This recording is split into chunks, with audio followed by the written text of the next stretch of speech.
Sete dias comereis pães asmos, ao primeiro dia tirareis o fermento das vossas casas. Porque qualquer que comer pão levedado, desde o primeiro até ao sétimo dia, aquela alma será cortada de Israel.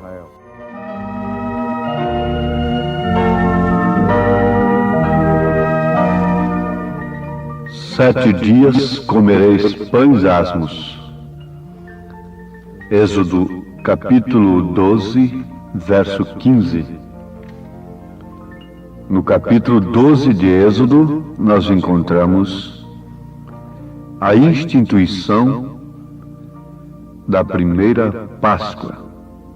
Ouvintes, o Velho Testamento é tanto Bíblia quanto o Novo Testamento. E ali nós temos todos os tipos perfeitos que se cumpririam perfeitamente no Novo Testamento, que por sua vez deve se cumprir na vida da igreja em todos os seus períodos. 7 dias nela comerás pães asmos.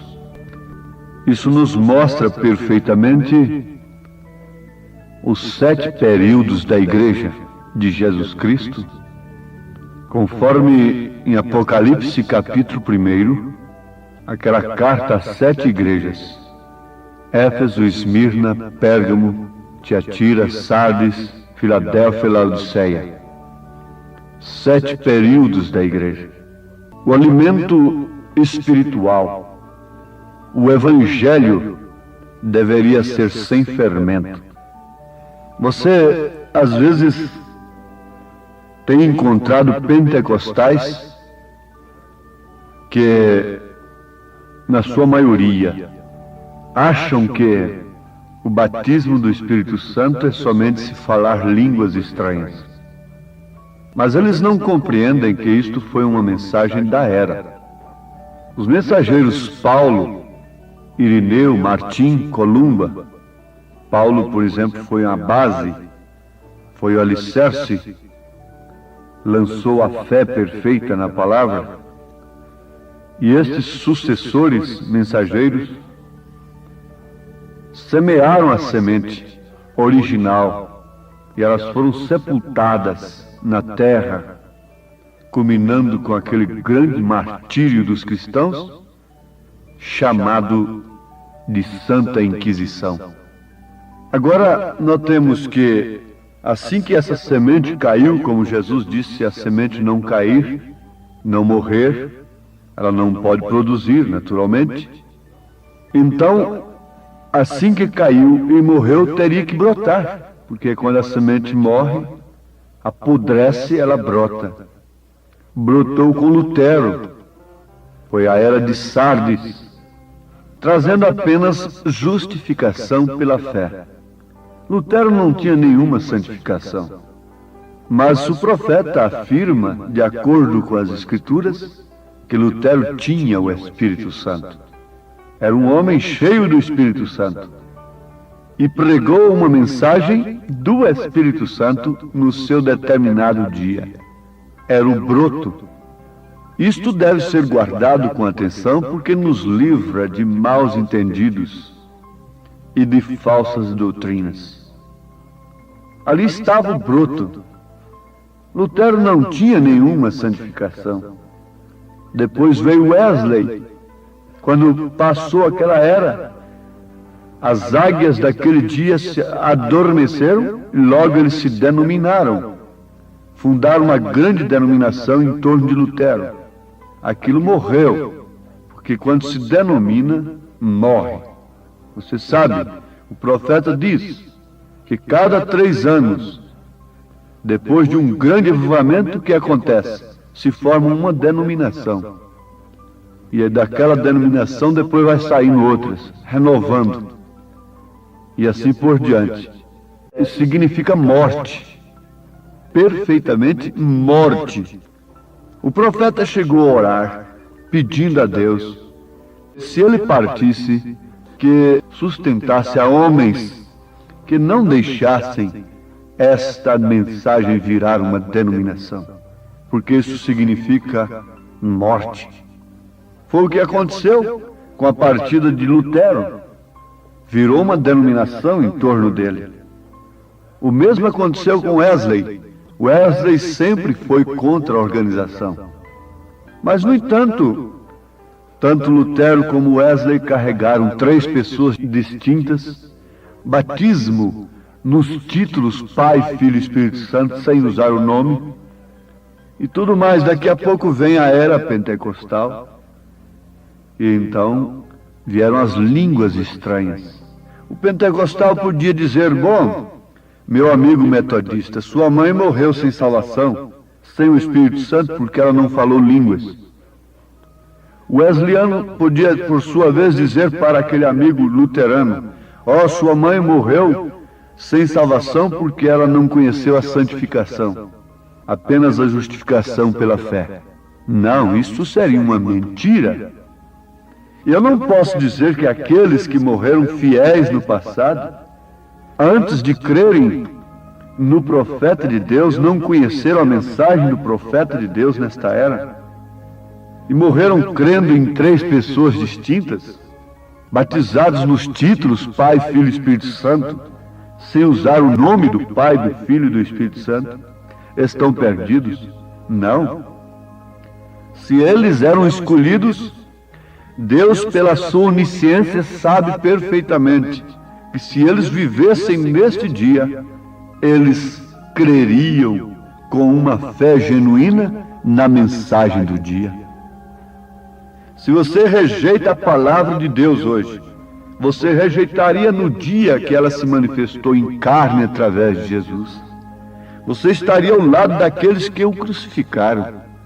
Porque quem rejeita a palavra demonstra que crucificaria Cristo se vivesse naquele dia.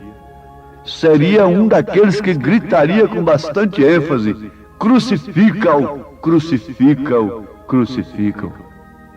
Então é muito fácil se entender. No dia de Lutero, o Espírito Santo estava na sua mensagem. Lutero passou e logo morreram, se organizaram.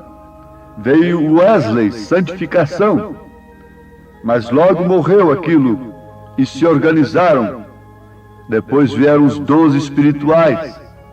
E o que acontece? Agora estão também organizados e têm virado uma grande denominação, amparada pelo espírito político, religioso, social.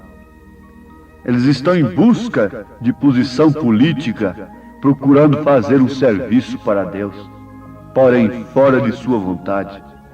Um certo amado irmão pentecostal, quando pretendia uma carreira política, com o pretexto de que lá ele defenderia a obra de Deus e auxiliaria muito o Evangelho, me perguntou no meu escritório, aquele amado irmão, um moço muito sincero: pastor, e José do Egito? Sim, meu irmão, José do Egito chegou a ser governador, mas você veja qual foi o palanque de José do Egito. Foi a cova? Foi o calabouço? Qual foi o palanque de José do Egito? O que levou a Daniel para aquele reino como um homem de Deus?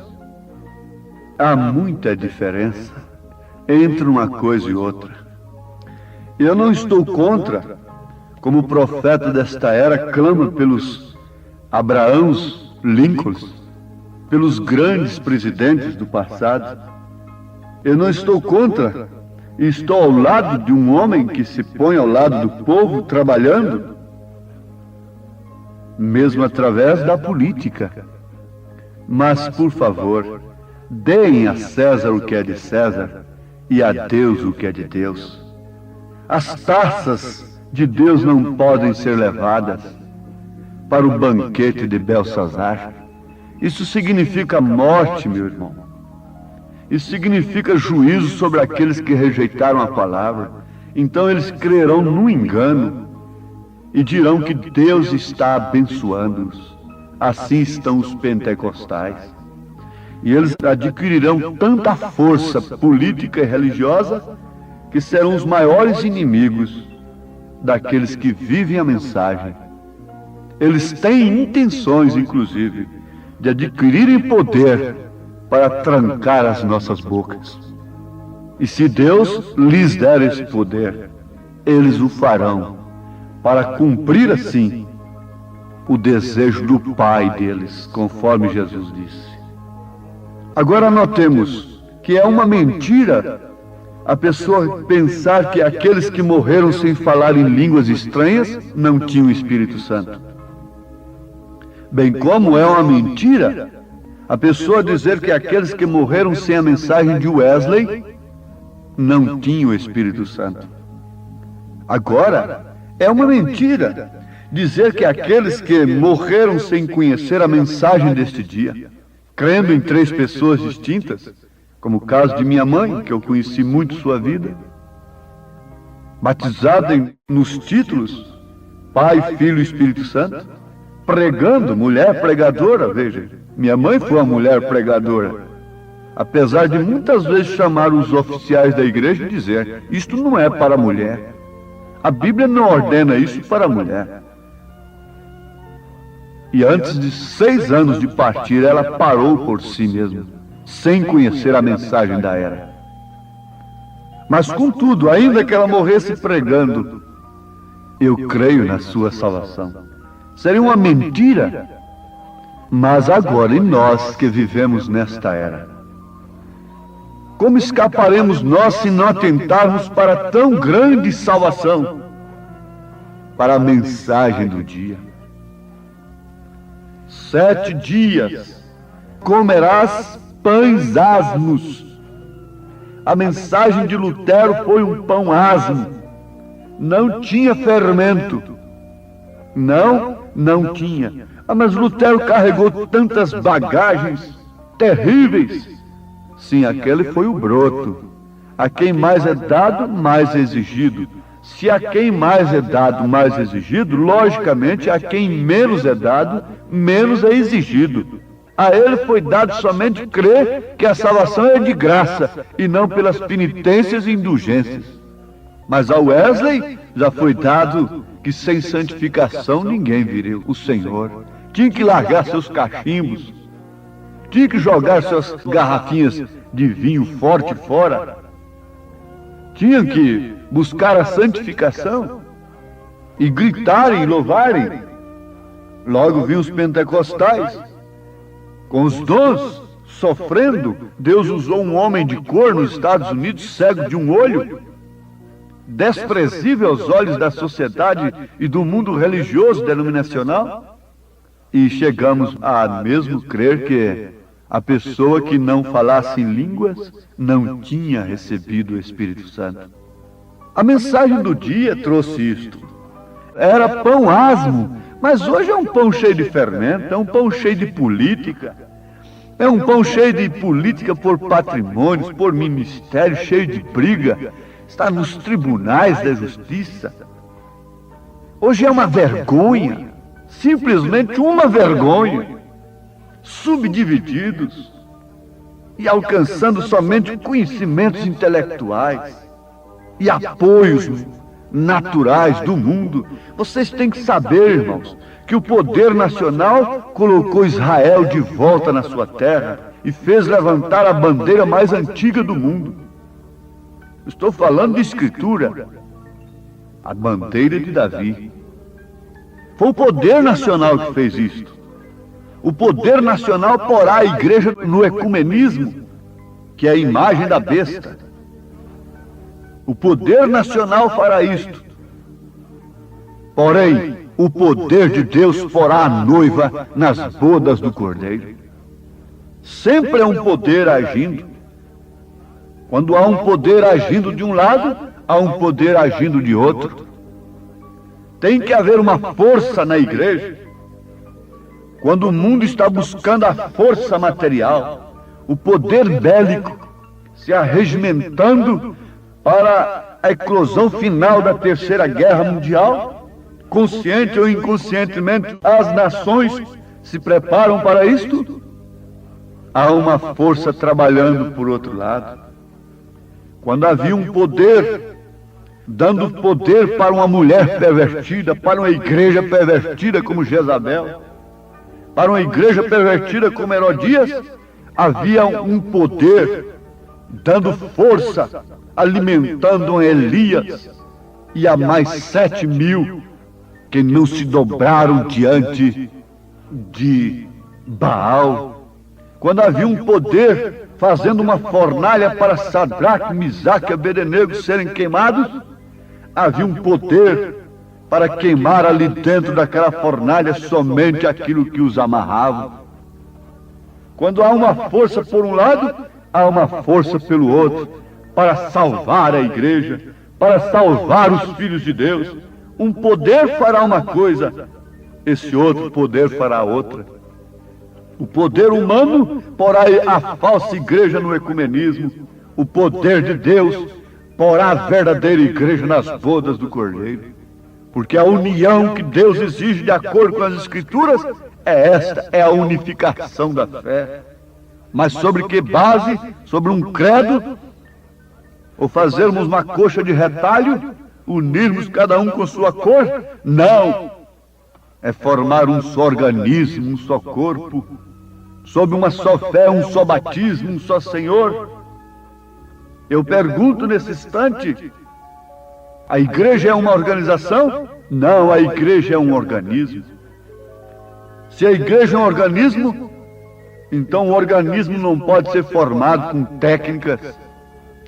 Você pode fazer um pintinho vir à vida, colocando um ovo numa incubadeira elétrica.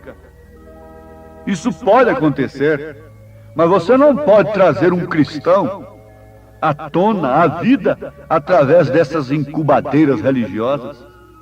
Isso não, porque essa vida só vem de Cristo.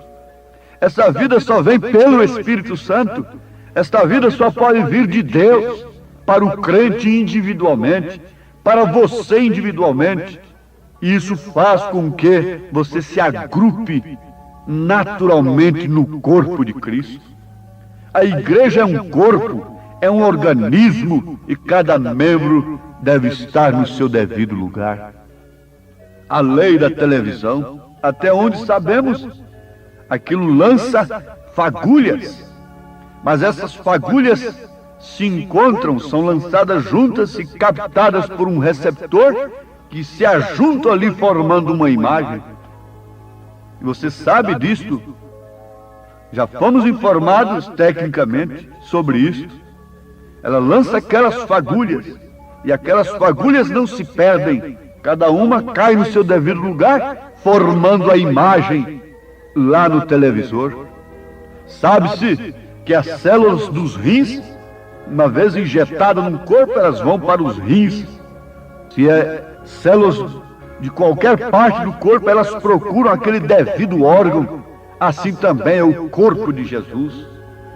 Não é uma organização técnica, mas sim um organismo. Vive da palavra de Deus. E a palavra de Deus é justamente isto, o pão sem fermento no seu determinado dia. Deus nos abençoe, em nome de Jesus Cristo. Temos simplesmente procurado falar a sua palavra, a verdade que nos liberta. Amém.